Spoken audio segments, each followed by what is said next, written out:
మనము ఈ టెక్నిక్ ద్వారా నేను చేయడం ద్వారా ఈ ధ్యానం చేయడం వల్ల రాత్రుల్లో ధ్యానం చేస్తూ ఎలా ఎలా చేయాలంటే ఫస్ట్ శరీరాన్ని నిద్ర పోపించేసి, అంటే శరీరం కదలకుండా ఉంటే అంటే నిద్ర కావాల్సిన శక్తి అంతా వచ్చేస్తుంది అనమాట.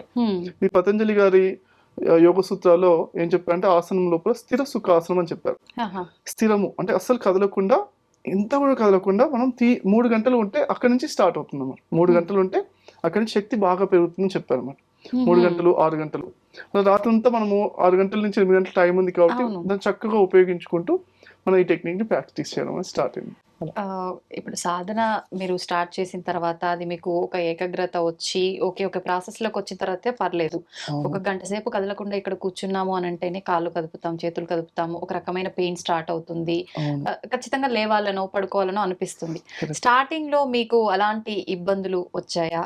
ఆ ఇబ్బందుల నుంచి బయటపడడానికి మీ సాధనలో భాగంగా మీరు ఏం ఎంచుకున్నారు? అసలు ఈ సాధనని ఎందుకు మీరు ఎంచుకున్నారు?